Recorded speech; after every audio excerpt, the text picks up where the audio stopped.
1700 fix कीजिए MSP, तो वहां 1200 रुपये मिलता है, 800 रुपये मिलता है, 900 रुपये मिलता है। तभी वहां के यूपी बिहार के जो किसान है वो आगे पंजाब में काम करना पड़ता है उनको। तो पंजाब और हरियाणा के किसान कहता है कि अगर हमारे भी हालात हो गए ऐसे ही, तो फिर हम कैसे यूपी बिहार में जाके दिहाड़ी करेंगे जहां पहले ही कम मिल रही है। तो इसी खदशे को ध्यान में रखते हुए किसान पंजाब का, हरियाणा का उतरा हुआ। अब तो देश के सतर पे ही ऐसे प्रोटेस्ट हो रहे हैं। तो अब अगर हम बात करें किसानों की, तो किसानों ने, पंजाब के किसानों ने 27 जगह पक्के तौर पे धरना लगाने का फैसला किया है। और वहां उन्होंने टोल प्लाजा, जो बड़े बड़े पंजाब में औद्योगिक घरानों के लोग बिजनेस थे, जैसे रिलायंस का पेट्रोल पंप था, वहां धरने हैं, टोल प्लाजा पे धरने हैं। और अब रेलवे ट्रैक पे पक्के तौर पे धरना लगाना नहीं लगाना, रोकना नहीं रोकना। तो पंजाब की तमाम जो 31 जथेबंदियां, उन्होंने 6 तारीख को एक मीटिंग बुलाई है और मीटिंग में फैसला लिया जाएगा कि आगे की रणनीति क्या होगी। और रही बात राहुल गांधी की, निश्चित तौर पर राहुल गांधी ने पहले 2 को आना था, फिर 3 को आना था, फिर 4 को आएंगे। वो 4, 5, 6 पंजाब के तमाम एरियो में जाके किसानों के साथ वो ट्रैक्टर भी चलाएंगे और किसानों के साथ मुलाकात भी करेंगे। तो ये बहुत बड़ा मसला, क्योंकि पंजाब में 2022 अभी पास है और उनको लगता है कि अगर कांग्रेस पार्टी को पंजाब से एक संजीवनी बूटी की तरह एक मुद्दा मिला है जो पूरे देश का मुद्दा बन चुका है। और दूसरी पार्टी की हम बात करें, चाहे श्रोमणी अकाली दल के अध्यक्ष सुखबीर सिंह बादल, वो भी बोल चुके कि अगर न्याय नहीं मिलता तो श्रोमणी अकाली दल दिल्ली जाएगी। हालांकि उनका अब गठबंधन टूट गया है, लेकिन फिर वो कह रहे दिल्ली जाके धरना देंगे। और कैप्टन अमरिंदर सिंह की तरफ से किसानों ने कह रहे कि वो हम किसानों के साथ, और उन्होंने एक सिग्नेचर मुहिम भी शुरू किया, वो चल रही है। वो उनका मानना है कि 2 करोड़ के आसपास लोगों के सिग्नेचर कराए जाएंगे, फिर राष्ट्रपति के पास भेजे जाएंगे। और भारतीय जनता पार्टी के लोग, कल जो राष्ट्रीय महासचिव है तरुण चुग, उनको वहां गिरा गया था। जो पूर्व अध्यक्ष है और अभी जो राज्यसभा मेंबर है श्वेत मलिक, उनका घर का किसानों की तरफ से गिराव किया गया था। तो बीजेपी भी लगी हुई है कि अपनी वोट बचाने के चक्कर में वो किसानों के पास जा रही है, लेकिन किसान उनको सुनने के लिए तैयार नहीं है। उनका मानना है कि पहले ये तमाम जो हमारे खदशे ये दूर किए जाए, रिटर्न में दिया जाए कि MSP, वो जो बिल 3 पास किए गए उनमें लिखा जाए कि MSP नहीं खत्म होगी, जारी रहेगी और मंडीकरण सिस्टम को नहीं तोड़ा जाएगा। तो ये पंजाब के हालात बने हुए, और जहां मॉल वो बंद किए गए, बम पर रिलायंस के वो बंद कराए गए, जियो की जो सिम है वो लोगों की तरफ से जलाए जा रहे हैं, नेताओं के जो पोस्टर है वो जलाए जा रहे हैं। तो ये पंजाब के जो 31 जथेबंदी, क्योंकि पंजाब की पहचान है कृषि, और अगर पंजाब के पास कृषि नहीं रहेगी, खेती नहीं रहेगी, तो पंजाब का जो यूथ है वो पहले विदेशों में जा रहा है। और उनके पास पहले ही, जिनके पास जमीन कम है वो बाहर जा रहे, और जिनके पास जमीन बची है उनको डर है कि जो बड़े बड़े औद्योगिक घराने आएंगे, जैसे हमारी देश की सरकारें नॉर्थ ईस्ट के लोगों के साथ लगातार यही करती है कि उनसे जमीनें छीन कर बड़े बड़े लोगों को दी जा रही है। तो पंजाब में भी लोगों को यही डर है कि जैसे नॉर्थ ईस्ट में चल रहे लोगों की जमीन छीनी जा रही है, तो पंजाब में भी एक साजिश के तहत जमीन छीनने के लिए ये बिल पास किए गए। तो सभी पंजाब की 31 जो किसान जथेबंदियां, उनका जो प्रोटेस्ट है वो बहुत तेज होता जा रहा है। और जो पंजाब की पार्टी थी श्रोमणी अकाली दल, सेंटर में अलायंस थी, वो पहले सेंटर सरकार की वकालत करती रही। जब उनको पता कि अब पंजाब में घुसना उनके लिए मुश्किल हो जाएगा, फिर सेंटर से नाता तोड़ा, मिनिस्ट्री छोड़ी, गठबंधन तोड़ा, और अब वो किसानों की बात कर रहे हैं। कांग्रेस पार्टी जो पंजाब सरकार है को पहले जो किसान प्रोटेस्ट करते थे उनके खिलाफ 144 के तहत केस दर्ज करते, लेकिन कैप्टन सरकार को लगा कि नहीं, हमारा मुश्किल हो जाएगा 2022 में। अब वो कह रहे कि किसी किसान के खिलाफ केस दर्ज नहीं किया जाएगा, जिनके खिलाफ किए गए वो रद्द किए जाएंगे। तो आम आदमी पार्टी की अगर बात करें तो आम आदमी पार्टी ने एक सबसे बड़ा मुद्दा इसी किसान आंदोलन के साथ छेड़ा। वो पंजाब की तमाम जो पंचायतें उनको रिक्वेस्ट करे कि जो देश की सबसे बड़ी लोकतंत्र की जो सबसे इकाई है, मजबूत इकाई है, वो पंचायत सिस्टम है। तो सभी पंचायत वालों, सरपंचों को वो संपर्क में और वो ग्राम सभा बुलाने का फैसला लिया। तो कल से पंजाब में कई ग्राम पंचायत ने ग्राम सभा बुलाई है, और ग्राम सभा का संवैधानिक तौर पे पास किया गया रेजुलेशन वो सुप्रीम कोर्ट को भी सुनना पड़ता है। तो कह सकते हैं कि नरेंद्र मोदी की संसद की तरफ से जो पास किए गए थे 3 बिल, उनका मुकाबला करेगी अब पंजाब की ग्राम पंचायतें। ग्राम सभा का पास हुआ बिल, ग्राम सभा का पास हुआ रेजुलेशन, वो फिर देश की पार्लियामेंट भी नहीं तोड़ सकती, उसको सुप्रीम कोर्ट में सुनना होगा।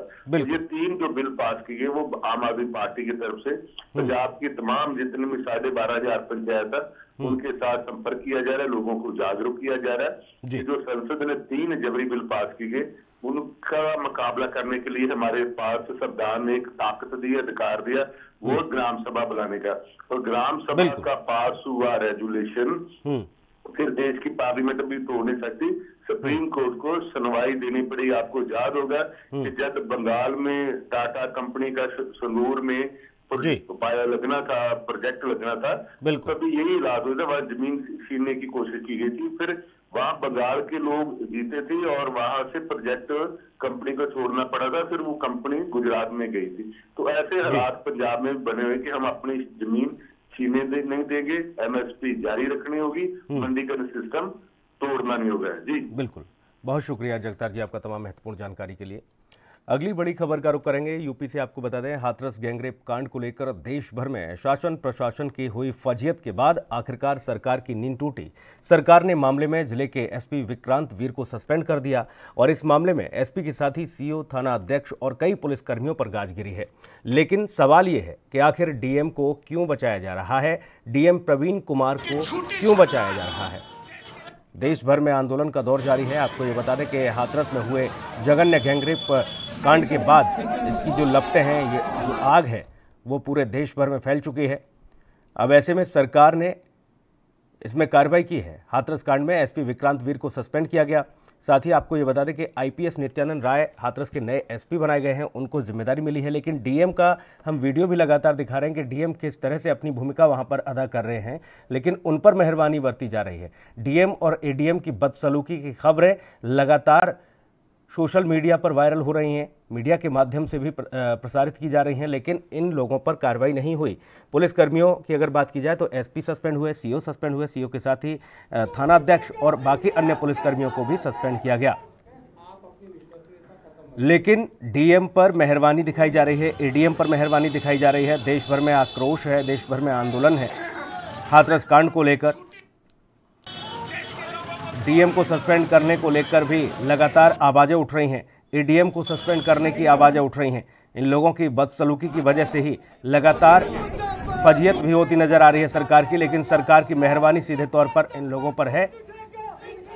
और इसके साथ ही आपको बता दें कि चाहे वो टीएमसी के सांसद हों या फिर आम आदमी पार्टी के कार्यकर्ता, समाजवादी पार्टी, बहुजन समाज पार्टी, कांग्रेस के दिग्गज नेता राहुल गांधी, प्रियंका गांधी, सभी ने हाथरस की ओर कूच किया।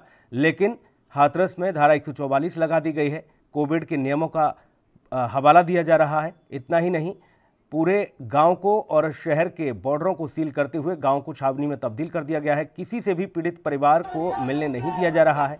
पीड़ित परिवार से जो भी राजनीतिक पार्टियों के लोग पहुंच रहे हैं उनको रोका जा रहा है। साथ ही मीडिया पर भी पाबंदी लगा दी गई है। मीडिया कर्मियों को गांव के अंदर तक दाखिल नहीं होने दिया जा रहा है। कानून व्यवस्था सवालों के घेरे में रही, कानून व्यवस्था चौपट हो चुकी है। खाकी का खौफ खत्म हो चुका है। गुंडे बदमाशों के हौसले बुलंद होते नजर आ रहे हैं और यही वजह है कि पुलिस अधीक्षक पर गाज गिरी है। साथ ही सीओ को सस्पेंड किया गया है। इसके अलावा थाना अध्यक्ष और बाकी अन्य पुलिस कर्मियों को भी इस पूरे घटनाक्रम में सस्पेंड किया गया। आप अपनी विश्वसनीयता खत्म मत करिए। लखनऊ लिए चलेंगे, संजीव हमारे सहयोगी जुड़े हुए हैं। संजीव, यहाँ एसपी पर कार्रवाई हो जाती है, सीओ पर कार्रवाई हो जाती है, थाना अध्यक्ष सस्पेंड हो जाता है, बाकी पुलिस कर्मियों पर भी गाज गिरती है, लेकिन डीएम एडीएम पर मेहरबानी बनी रहती है। जी बिल्कुल सुनील, आपको बता दें हाथरस कांड के बाद जो है चौतरफा गिरी योगी सरकार ने आखिरकार जो है जो हाथरस के जो एसपी हैं, सीओ हैं और जो वहां के इंस्पेक्टर हैं और जो हेड गवर्नर है उनके ऊपर जो है सस्पेंशन की कार्रवाई तो की है। लेकिन कहीं ना कहीं अगर बात की जाए तो डीएम जो प्रवीण कुमार है, जिस तरह से अगर बात की जाए तो उनका वीडियो या सोशल मीडिया पे वायरल हो रहा था कि वो परिवार पीड़ित के परिवार परिजनों को किस तरह से धमका रहे हैं, उसको लेकर के अभी तक जो डीएम के ऊपर कार्रवाई नहीं हुई है। ये सबसे बड़ा सवाल खड़ा करता है कि आखिरकार डीएम को क्यों बचाया जा रहा है, एडीएम को क्यों बचाया जा रहा है, जिला प्रशासन के अधिकारियों को क्यों बचाया जा रहा है, पुलिस पर ही कार्रवाई की गई है अभी तक। जी सुनील। लेकिन संजीव, लगता नहीं कि बड़ी देर कर दी है इस कार्रवाई में। ये कार्रवाई तो पहले हो जानी चाहिए थी। फजीयत तो लगातार हो रही है और ये आंदोलन अभी थमने का नाम नहीं ले रहा है। देश भर में आवाजें उठ रही हैं हाथरस की बिटिया को न्याय दिलाने के लिए। जी बिल्कुल सुनील, आपको बता दें जिस तरह से हाथरस कांड सामने आया और उसको लेकर के यूपी राजधानी लखनऊ समेत दिल्ली तक जो है चारों तरफ जो है विपक्ष की जो पार्टियां हैं उन्होंने जो है सरकार को घेराव कर दिया है। जो अगर बात की जाए जो माहौल क्रिएट हो गया है कि कहीं ना कहीं कानून व्यवस्था को लेकर के लगातार जो है सवाल खड़े किए जा रहे हैं कि आखिरकार कानून व्यवस्था कहाँ गई।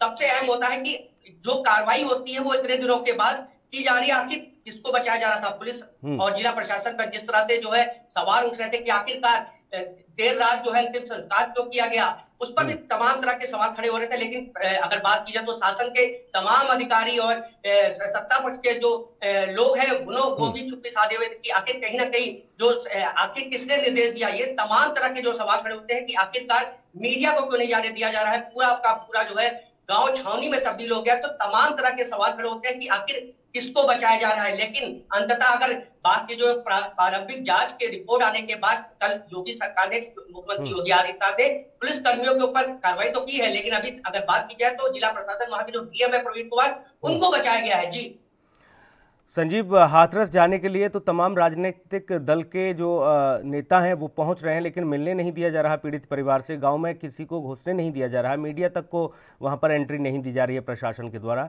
लेकिन लखनऊ में किस तरह का प्रदर्शन देखने को मिल रहा है, क्योंकि तस्वीरें तो लगातार लखनऊ से भी आ रही हैं जहाँ पर समाजवादी पार्टी के कार्यकर्ता सड़कों पर हैं।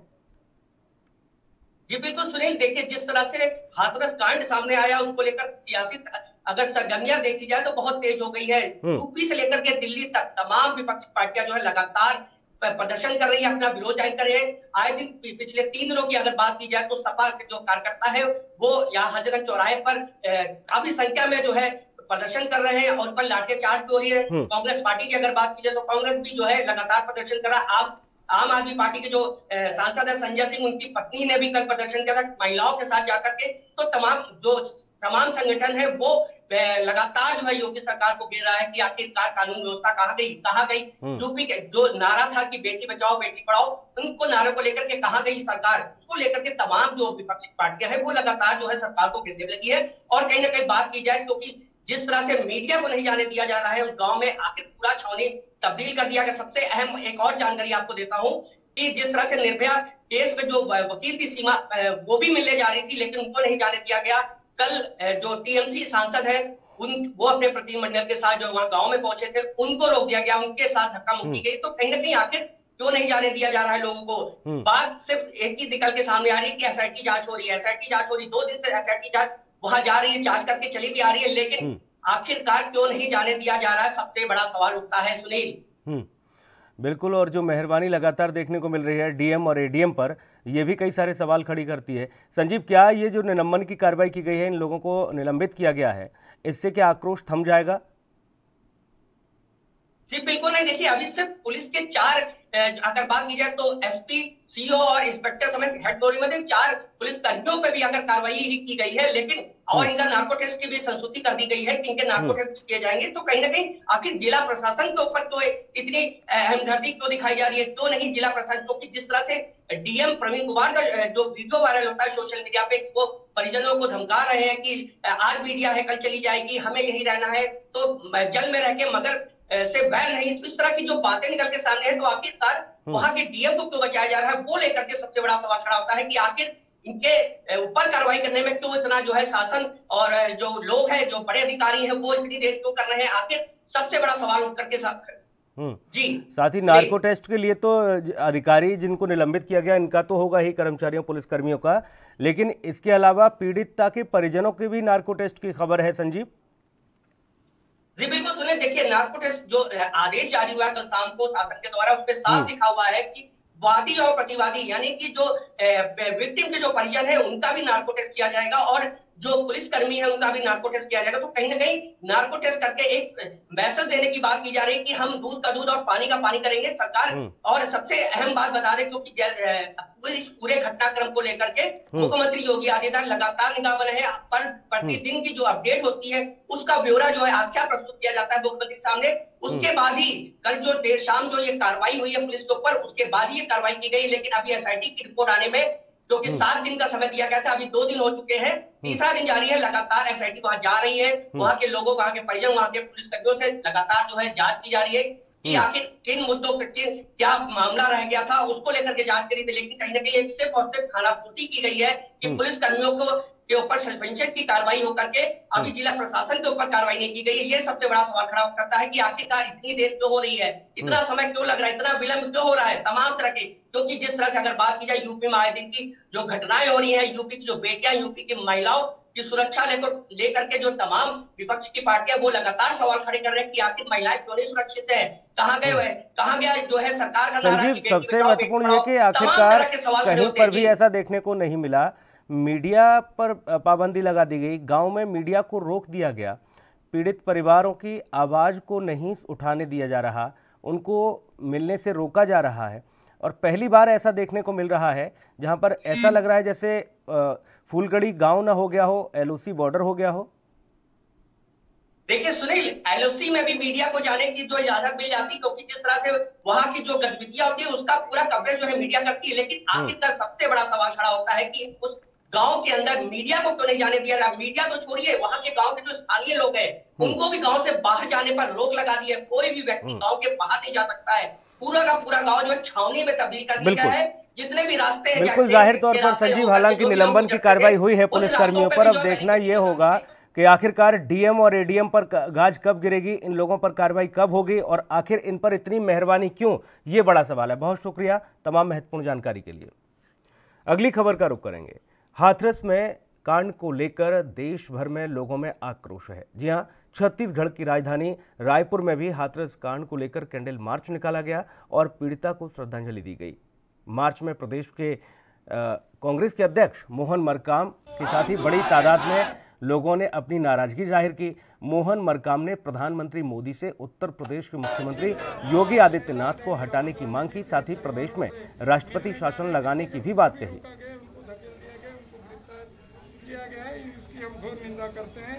इस देश में लोकतंत्र है, लोकतंत्र में सबको अपनी बात और सुनने का अधिकार है, मगर जिस ढंग से उत्तर प्रदेश की योगी सरकार बर्बरता कर रही है उसकी हम घोर निंदा करते हैं। राहुल जी संघर्ष करो, देखिए हाथरस में जो घटना घटी है, योगी सरकार जो दोषी हैं उनको बचाने का काम कर रही है। इसके विरोध में आज हम कैंडल मार्च कर रहे हैं और पीड़ित परिवारों को न्याय मिले और योगी सरकार को बर्खास्त करे हम मांग कर रहे हैं। जिस ढंग से उत्तर प्रदेश में कानून व्यवस्था चरमरा गई है, हमारे नेता आदरणीय राहुल गांधी जी पीड़ित परिवारों से मिलने जा रहे थे, मगर उनको भी रोका गया, उनको धकेल दिया गया, उनको गिरफ्तार किया गया है। इसकी हम घोर निंदा करते हैं। इस देश में लोकतंत्र है, लोकतंत्र में सबको अपनी बात और सुनने का अधिकार है, मगर जिस ढंग से उत्तर प्रदेश की योगी सरकार बर्बाद।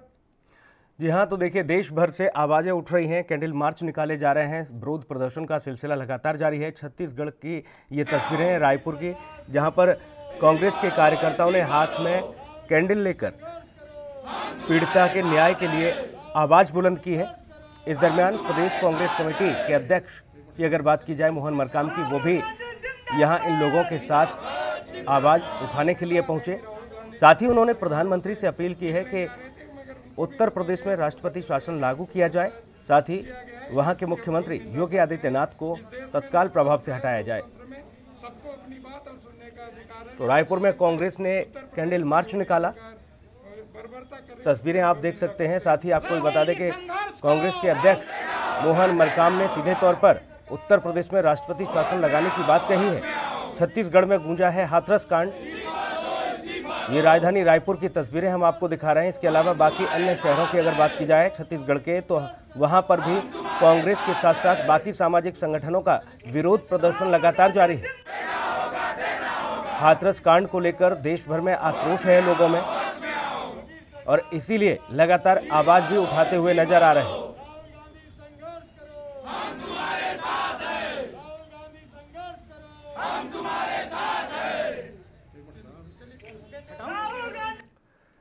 रायपुर लिए चलेंगे। परमेश्वर लहरे हमारे सहयोगी सीधा जुड़े हुए हैं। परमेश्वर, हाथरस कांड की गूंज छत्तीसगढ़ में भी देखने को मिल रही है। ये तो रायपुर की तस्वीरें हैं, बाकी शहरों में किस तरह से हाथरस की बिटिया को न्याय के लिए आवाज बुलंद हो रही है? तो पूरे छत्तीसगढ़ में जनता की आक्रोश दिखाई दे रही है, चाहे वो कस्बा हो, चाहे गांव हो, चाहे राजधानी की बात हो। चारों तरफ हाहाकार मचा हुआ है और सामाजिक संगठन, राजनीतिक संगठन, सभी लोग जगह जगह पे धरना प्रदर्शन, कैंडल मार्च कर रहे हैं। हाथरस कांड की मामला को देखा जाए तो काफी बवाल मचा हुआ है और आक्रोश इतना ज्यादा है जनता के अंदर में कि वो रात में भी और दिन में भी धरना प्रदर्शन कर रहे हैं और अपना विरोध प्रदर्शन कर रहे हैं। और जगह जगह में योगी आदित्यनाथ का पुतला दहन भी किया जा रहा है और पूरे संगठन की ओर से, चाहे वो सामाजिक संगठन हो चाहे राजनीतिक संगठन हो, दोनों की ओर से सीएम योगी आदित्यनाथ की बर्खास्तगी की मांग कर रहे हैं, इस्तीफा की मांग कर रहे हैं। बिल्कुल, जाहिर तौर पर छत्तीसगढ़ से भी आवाज उठ रही है। इसके अलावा अगर देखा जाए तो बीजेपी ये कहती हुई नजर आ रही है परमेश्वर कि कांग्रेस अपने गिरेबान में झांके। राजस्थान में भी कुछ ऐसे ही हालात हैं। राजस्थान में जब बिटियाओं के साथ इस तरीके की ज्यादती होती है तो वहां उसको लेकर कांग्रेस आवाज नहीं उठाती। जी, अगर आप केवल उत्तर प्रदेश का बात करें तो प्रत्येक वर्ष वहां पे बलात्कार और छेड़छाड़ का मामला अगर देखा जाए महिला का तो 2,30,000 की औसतन है। अगर एक पूरे भारत में एक प्रदेश में इतना औसतन है तो जिंदगी और सोचने की बात है। दूसरी ओर पीड़ित पक्ष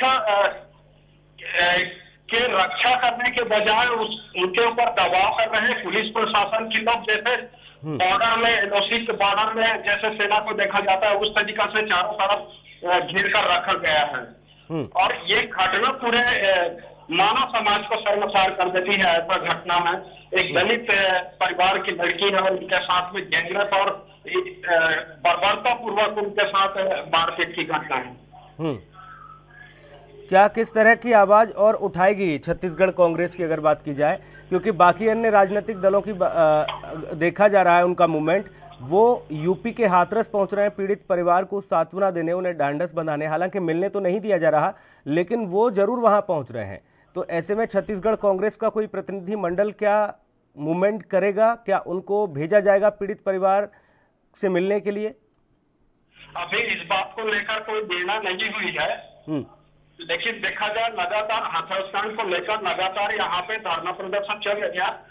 आज सामाजिक संगठन के लोगों द्वारा हर जिला में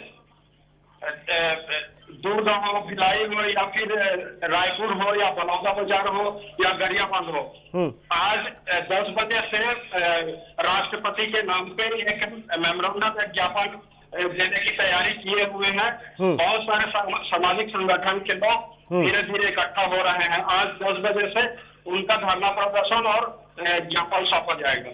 बहुत शुक्रिया परमेश्वर आपका तमाम जानकारी के लिए। यहाँ वक्त तो चला एक छोटे से ब्रेक का, जल्द लौटेंगे।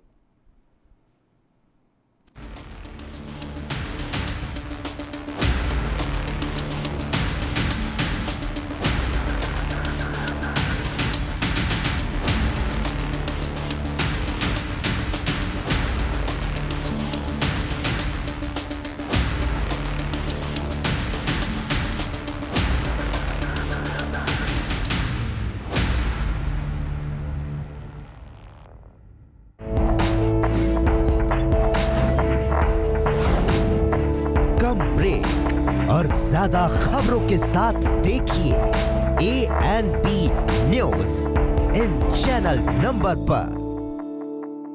सबसे अलग अंदाज, हम बनेंगे आपकी आवाज, सवालों की धार, खबरों की बौछार, सिर्फ मेरे साथ ANP न्यूज पर।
ब्रेक के बाद स्वागत है आपका राजधानी लाइव में। प्रदेश में बीजेपी चुनावी मोड में नजर आ रही है। जी हां, लिहाजा पार्टी के बड़े नेता भी ये स्पष्ट कर चुके हैं कि राज्य और केंद्र की सरकार के जो भी काम किए गए हैं उनको लेकर पार्टी के पदाधिकारी और कार्यकर्ता जन जन तक पहुंचाएं। जी हां, और साथ ही मिलकर काम करें। साथ ही किसान बिल को लेकर जो विपक्ष लगातार भ्रामकता फैला रहा है उसको लेकर भी बड़ी ही लंबी चौड़ी फौज बीजेपी ने तैयार की है। माना जा सकता है तकरीबन करीब 15,000 कार्यकर्ताओं और पदाधिकारियों को जिम्मेदारी सौंपी है। लिहाजा कोर कमेटी की बैठक में राष्ट्रीय नेतृत्व के नेता के साथ ही बीजेपी के प्रदेश प्रभारी श्याम जाजू भी इस बैठक में मौजूद रहेंगे और ये रणनीति तैयार की जाएगी कि राज्य और केंद्र सरकार की योजनाएं जो चल रही हैं, जनहितैषी योजनाएं हैं, उनको जन जन तक पहुंचाएं। साथ ही किसान कानून को लेकर जो विपक्ष भ्रामकता फैला रहा है उस पर जाकर भी लोगों को समझाएं, बताएं कि यह किसान कानून कितना लोगों के लिए, किसानों के लिए हितकारी है।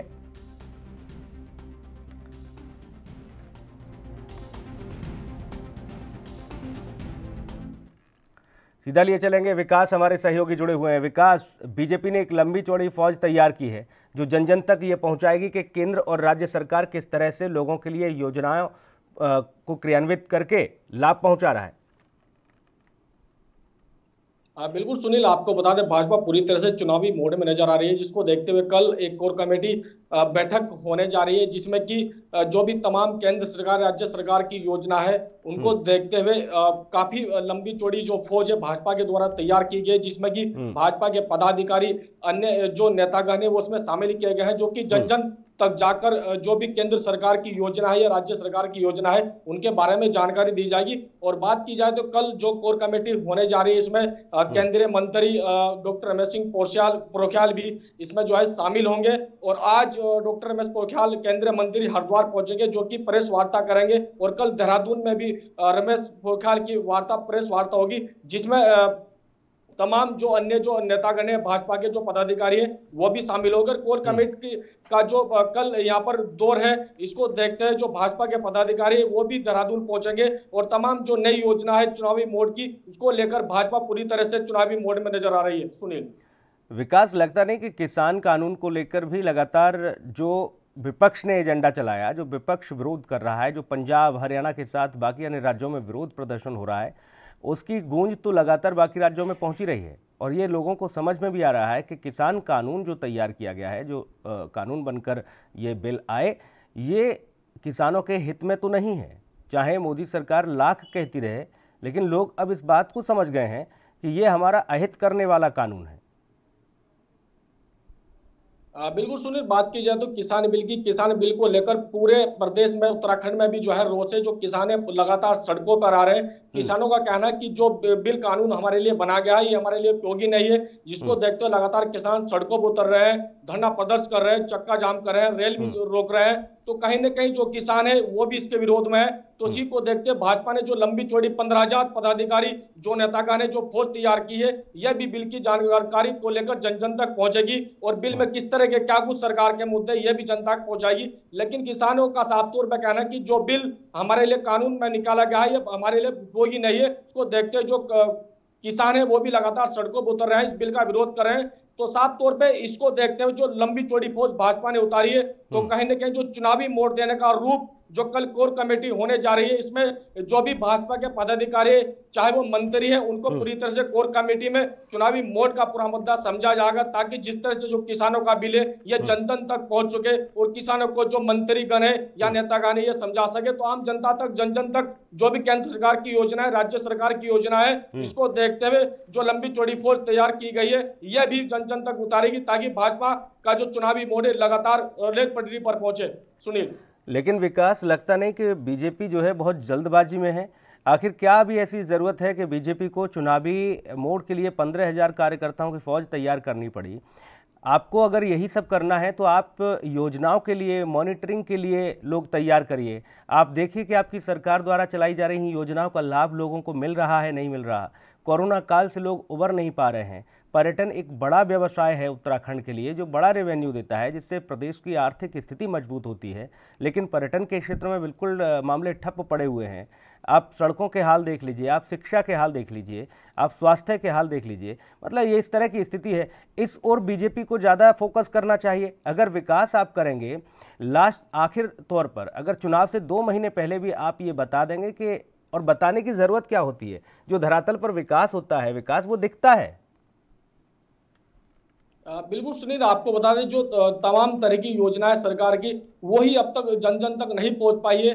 काफी जो लोग हैं, जो गरीब है, वो भी समस्या के हाल बेहाल है। अभी जिस तरह से कोरोना वायरस को लेकर जो योजना सरकार के द्वारा निकाली गई थी, वो भी गरीब जनता तक नहीं पहुंच पाई। तो ऐसे में जिस तरह से जो भाजपा है, वो भी पूरी तरह से जल्दबाजी में कि जिस तरह से गरीबों के हित में जो योजनाएं निकाली गई, सिर्फ ओनली इनकी जानकारी गरीबों तक दी जाएगी, जन जन तक पहुंच जाएगी, लेकिन गरीब लोगों तक इनका जो लाभ है वो अब तक नहीं मिला है। तो ऐसे में भाजपा पूरी तरह से जल्दबाजी में है, ताकि जो चुनावी मोड है उसका पूरा जो प्रयास है वो भाजपा को मिले। पर ऐसा नहीं, अब जनता भी समझ चुकी है। जिस तरह से विकास कार्य धरातल पर होने थे, वो आज भी धरातल पर नहीं दिखाते रहे। जिस तरह से पिछले खबर में मैंने आपको दिखाया था, जो गरीब जनता को विकास कार्यों को लेकर जो लाभ मिलना चाहिए था, वो भी लाभ अब तक नहीं मिला। तो ऐसे में जो आम जनता है, जो आम पदाधिकारी गण है, वो भी पूरी तरह से समझ चुके हैं। तो विपक्ष भी लगातार भाजपा पर हमलावर है कि जिस तरह से विकास कार्यों को लेकर चुनावी मुद्दे लेकर जो भाजपा मैदान में उतरी थी, आज उस तरह से जो विकास धरातल पर नहीं दिख रहे हैं। तो साफ तौर पे जो आम जनता है, आम जनमानस है, वो भी समझ चुका है सुनील।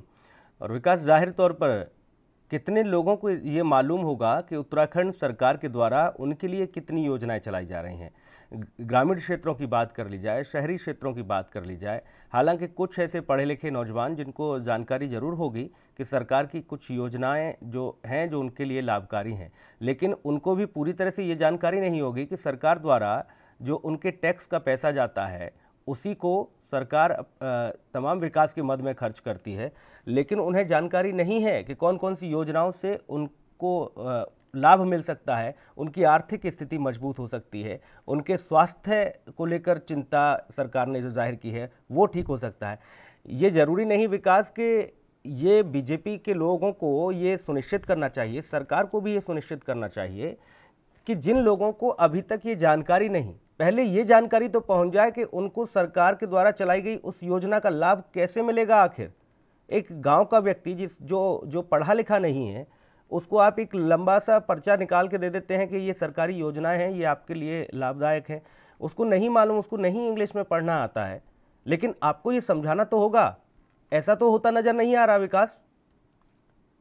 बिल्कुल सुनील, जाहिर तौर पर आपने जो सवाल किया है बहुत अच्छा किया। जिस तरह से जो आम जनता है, जो ग्रामीण की जनता है, उन तक तो योजनाएं पहुंच भी नहीं पाती है। हालांकि ग्रामीण क्षेत्रों की अगर बात की जाए तो लगभग 10% लोग ही जो पढ़े लिखे जो युवा है उन तक ही इस योजना का पहुंच पाता है। लेकिन अगर वो भी इसमें जो है बाहर आते हैं तो उनके अधिकारियों के द्वारा उनको डरा धमकाकर उनको बिठा दिया जाता है कि आप बैठ जाए, और इस तरह से अगर आप धार्मिकता फैलाएंगे, जनता को सड़क पर उतारेंगे तो आपके खिलाफ भी कार्रवाई। खुद मेरे सामने जो हमारे यहाँ के अधिकारी है, जो युवा है, जो अपने विकास के मुद्दों को लेकर जो धरातल पर आए थे, उनको भी मेरे सामने खुद अधिकारियों के द्वारा धमकाया गया है।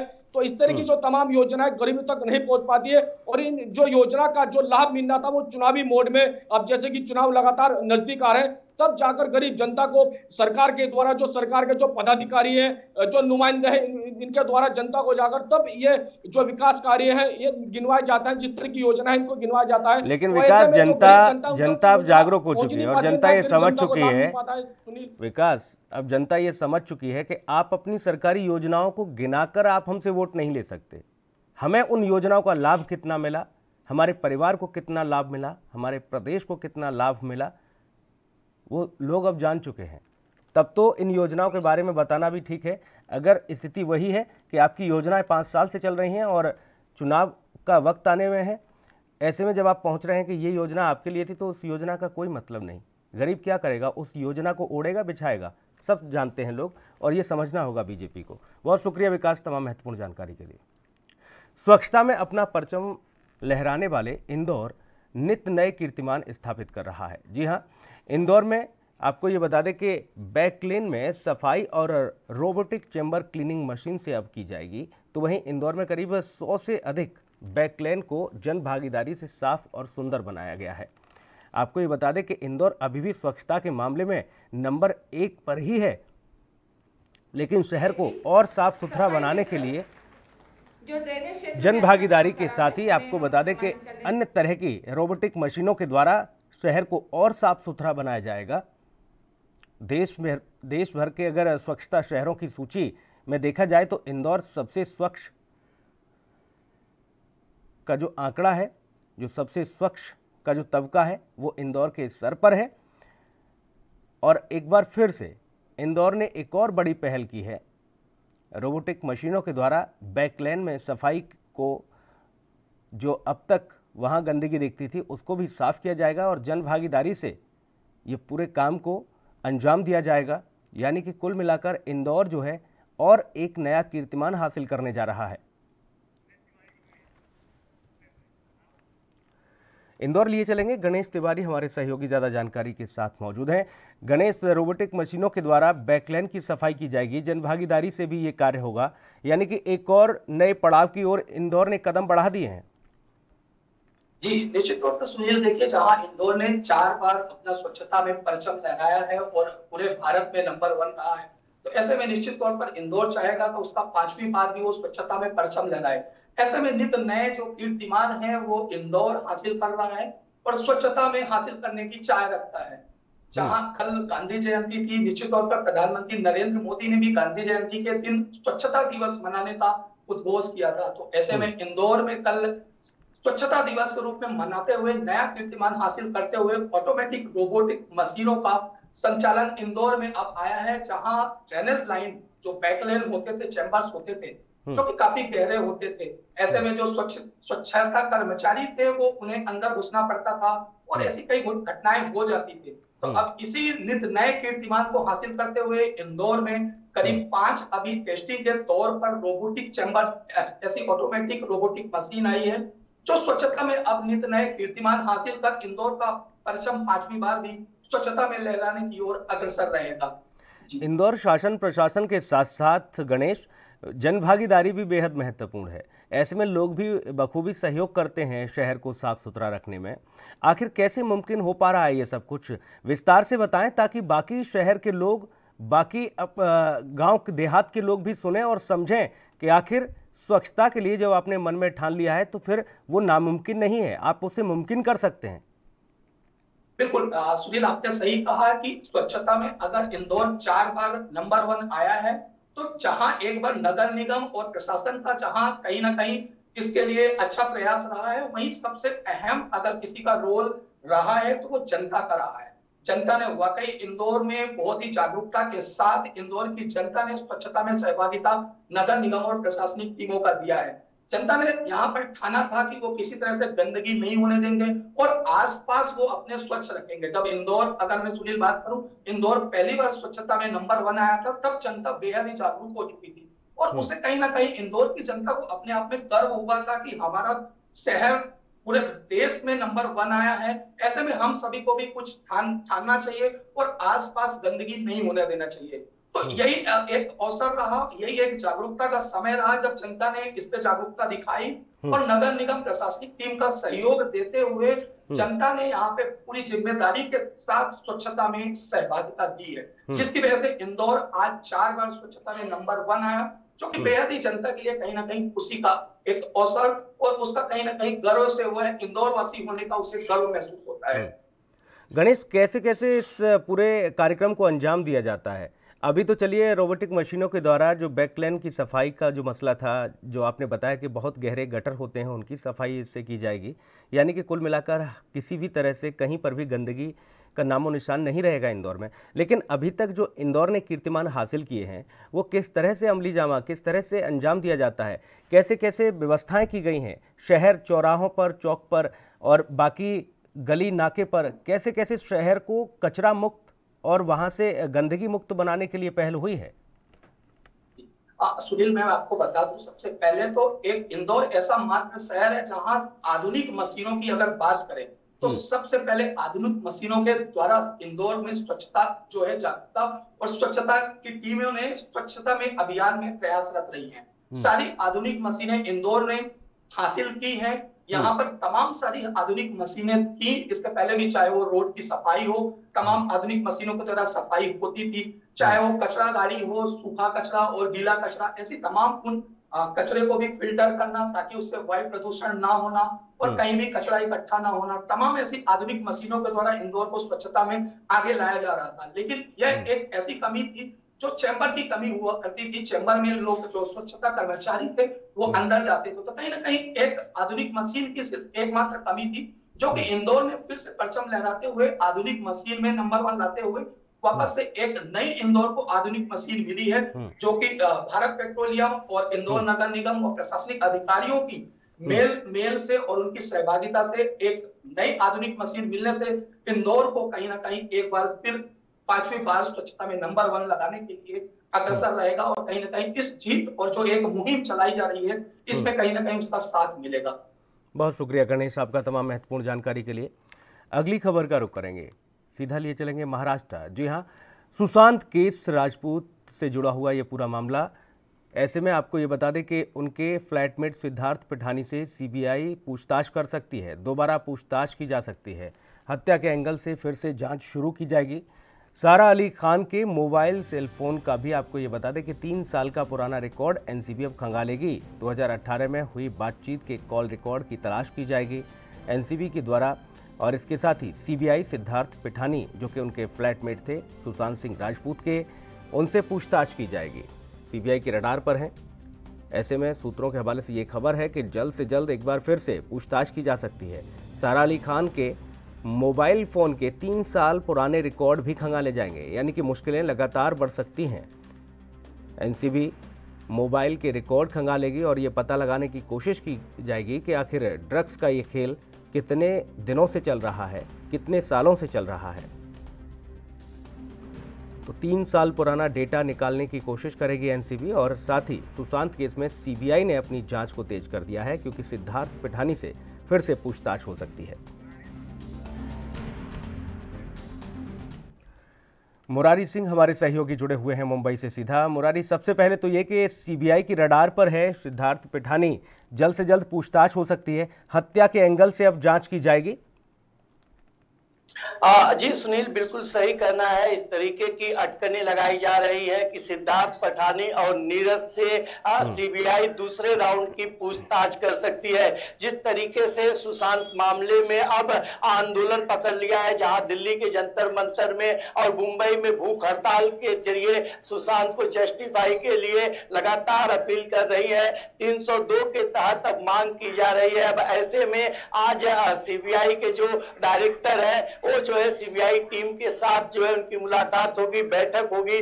देखना ये होगा कि दोपहर के बाद इस मामले में किस तरीके की नई जांच के लिए डायरेक्टर की तरफ से सीबीआई को नई गाइडलाइन दी जाती है। हालांकि ये कहना गलत नहीं है, सिद्धार्थ पिठानी और नीरज दोबारा सीबीआई की रडार पर है। जी बिल्कुल, सीबीआई की रडार पर है, इनसे पूछताछ की जाएगी। हत्या के एंगल से अब जांच होगी। इससे पहले सुसाइड के मामले को लेकर जांच की जा रही थी।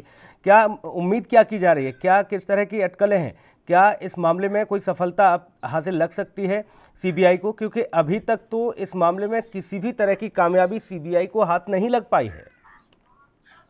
जी बिल्कुल सही कहना है। आपको बता दें कि 2-3 महीने से ज्यादा का वक्त गुजर गया है और सीबीआई के हाथ अब तक कोई ऐसे सबूत, कोई दस्तावेज नहीं लगे हैं। और यही वजह है कि अभी तक सीबीआई ने इस मामले में कोई प्रेस कॉन्फ्रेंस नहीं किया, मीडिया के सामने या फिर केंद्र सरकार के सामने कोई रिपोर्ट नहीं सौंपी है। नई जांच इसलिए कयास लगाया जा रहा है कि जो रिपोर्ट आई है, जो विस्रा रिपोर्ट आई थी, उसकी इंतजार था कि क्या उसमें जहर की बात थी क्या। लेकिन जो दूसरी रिपोर्ट मिली है फॉरेंसिक जांच की, उसमें जो गले के ऊपर आए निशान के ऊपर जो सवाल उठे हैं, उस एंगल पर लेकर के सीबीआई इस मामले में 302 के तहत मामले की जांच कर सकती है। और सूत्र बता रहे हैं कि इस मामले में सीबीआई के पास सिद्धार्थ पिठानी और नीरज से कई ऐसे सबूत, उनके हाथ कई ऐसे दस्तावेज लगे हैं जिनके आधार पर भी जांच को आगे बढ़ा सकते हैं। जी मुरारी, ये पता लग पाया कि सीबीआई कितने बजे इन लोगों को इंटरोगेट करेगी, पूछताछ करेगी इनसे? देखिए अभी तक सुनील जी उन्होंने सम्मन जारी नहीं किया है, लेकिन यह है कि उन्हें आज या कल में ही पूछताछ के लिए बुलाया जाएगा। जानकारी है कि आज जहां सीबीआई के डायरेक्टर सीबीआई की टीम के साथ चर्चा करेंगे, बात करेंगे, इतने दिन के काम पर जिस तरीके से जांच हुई है उसकी रिपोर्ट लेंगे, उसके बाद इसमें निर्णय लिया जाएगा कि सिद्धार्थ पठानी और नीरज को बुलाया जाए और क्या नीरज और सिद्धार्थ पठानी सीबीआई को क्या ऐसी बात कहे हैं, क्या ऐसे सबूत सीबीआई के हाथ लगे हैं, वो भी डायरेक्टर जानने की कोशिश करेंगे। तो दोपहर के बाद ही कुछ साफ हो पाएगा। जी। और एक और सवाल जो सारा अली खान को लेकर है वो ये कि 3 साल पुराने रिकॉर्ड उनके मोबाइल के खंगाले जाएंगे। ड्रग्स केस में वो फंसी हुई हैं, उनसे पहले भी पूछताछ हो चुकी है। अब ये पता लगाने की कोशिश की जाएगी क्या मुरारी कि कितना लंबा खेल चल रहा है ये ड्रग्स का, कितने दिनों से ये ड्रग्स का मामला था। देखिए सुनील जी, इस मामले में सूत्र बता रहे हैं कि सारा अली खान का जो मोबाइल फोन का 3 साल का डेटा निकाला जा रहा है, उसके पीछे की जो वजह है वो केदारनाथ फिल्म जिसमें सुशांत सिंह ने अहम भूमिका निभाई थी, उस फिल्म से जांच को लेकर के आगे बढ़ा रहे हैं। क्योंकि अब तक की जो जांच हुई है उसमें सुशांत सिंह ड्रग्स लेते थे या उन्हें दिया जाता था, एक केदारनाथ फिल्म से आया था और केदारनाथ फिल्म में सारा अली खान थी, सुशांत के साथ उनका मिलना जुलना होता था। तो यही वजह है कि जो है एनसीबी इस मामले में उनके 3 साल के मोबाइल डेटा, व्हाट्सएप चैट, उन तमाम मोबाइल्स के जरिए खंगालने की मांग कर रही है। जी बिल्कुल, और इससे ये जाहिर हो पाएगा मुरारी के सुशांत सिंह से अगर सारा अली खान की बातचीत होती थी तो क्या वो ड्रग्स के एंगल पर होती थी, क्या वो लोग ड्रग्स लेते थे या फिर किस तरीके का वो नशीला पदार्थ लेते थे। इस तरह की जांचों के लिए एनसीबी ने ये पहल तो की है। लेकिन बाकी अगर अभिनेत्रियों की बात की जाए मुरारी, तो बाकी अभिनेत्रियों को भी पूछताछ की जा सकती है, क्योंकि फ़ोन तो श्रद्धा कपूर और दीपिका पादुकोण का भी जमा कराया गया था। देखिए इस पूरे मामले में जो है 8 से 9 टेलीफोन ऐसे हैं जो जांच के लिए जो है एनसीबी की तरफ से भेजे गए हैं। लेकिन अगर सारा अली खान की बात करें तो उनके मोबाइल फोन डेटा 3 साल के लिए मांगे गए हैं, जबकि इन लोगों के मोबाइल फोन को पिछले 1 साल का डेटा मांगा गया है। हालांकि अभी तक एनसीबी ने इस मामले में कोई प्रेस कॉन्फ्रेंस नहीं किया है, कोई जानकारी नहीं दिया है। लेकिन जिस तरीके की पूछताछ हुई है, जिस तरीके से मोबाइल फोन अचानक लिए गए हैं, वो जांच के लिए भेजे गए हैं, इससे कई ऐसे सबूत, कई दस्तावेज बाहर आ सकते हैं। सुनील, अब इस मामले में एक और नया मोड़ आया है कि क्या 13 तारीख को सुशांत से मुलाकात हुई थी इन सब लोगों की, क्या इन लोगों में से किसी ने बात किया था? तो एक वजह ये भी हो सकती है कि इन लोगों के मोबाइल फोन पिछले 1 साल से खंगाले जा रहे हैं। जी बिल्कुल, जाहिर तौर पर हर एक एंगल को ध्यान में रखते हुए, चाहे एनसीबी हो, ईडी हो या फिर सीबीआई हो, हर तरह से पहलू पर जांच कर रहे हैं। लेकिन अब तक जो सफलता हाथ लगी है मुरारी, वो एनसीबी को लगी है। एनसीबी ने कई बड़े चौंकाने वाले खुलासे किए। तमाम बॉलीवुड में जो ड्रग्स पैडलर, जो सप्लायर बनकर घूम रहे थे, वो उनको पकड़ा गया। उसके साथ ही तमाम जो ऐसे चेहरे जो अब तक लोगों के लिए उनके आइडल बने थे, उनके चेहरे से वो नकाब हटा के आखिर वो किस तरीके के कृत्यों में संलिप्त रहते हैं। तो ये तमाम सारी चीज़ें जो एनसीबी को तो हाथ लगी हैं, सीबीआई को हालांकि इस तरह की अभी तक इस केस से जुड़े हुए मामले में सफलता नहीं हाथ लगी है, जैसा कि आप बता रहे हैं। लेकिन तकरीबन ये 50 से ज़्यादा ऐसे बड़े चेहरों का जिक्र हो रहा था एनसीबी के द्वारा मुरारी। बाकी और कुछ लोगों का नाम अब आ रहा है, और अब किस तरह की कार्रवाई चल रही है एनसीबी की फिलहाल? देखिए सुनील जी, एनसीबी ने जो मोबाइल सेल फोन जमा किया है, उस मोबाइल सेल फोन के जरिए 50 नहीं सैकड़ों लोग बेनकाब हो सकते हैं। क्योंकि ये जो फोन है ये किसी मामूली लोगों का या आम आदमी का फोन नहीं है। एक दीपिका पादुकोण, मशहूर फिल्म अभिनेत्री, न जाने कितने पार्टियों में जाती रही होंगी, न जाने कितने लोगों के संपर्क में रही होंगी। सारा अली खान न जाने कितने फिल्मों में काम की है, मुंबई के उन तमाम पार्टियों में साथ रहती है। अगर बात करें श्रद्धा कपूर, उनका भी मोबाइल सेल फोन जमा है। उन कौन कौन सी पार्टियों में जाती थी, कौन कौन से director, producer, hero, model, actor उनके संपर्क में थे, ऐसे तमाम लोगों का तार इस मोबाइल सेल फोन से खुलेगा। और यही वजह है कि एनसीबी ने इस मामले में जो पूछताछ की थी, 6 घंटे 8 घंटे तक लोगों से पूछताछ हुई थी और उसके बाद मोबाइल सेल फोन जमा किया गया था। जानकारी है कि मोबाइल सेल फोन का जब रिकॉर्ड आएगा तो बॉलीवुड के लिए बहुत बड़ा झटका होगा। जी बिल्कुल मुरारी, बहुत शुक्रिया आपका तमाम महत्वपूर्ण जानकारी के लिए। लेकिन कई सारे ऐसे पेच, कई सारे ऐसे पहलू जो कि जांच के दायरे में आने के बाद इन तमाम सेलिब्रिटी की जो मुश्किलें हैं, मुसीबतें हैं, वो बढ़ा सकते हैं। राजधानी लाइव में इतना ही। नमस्कार।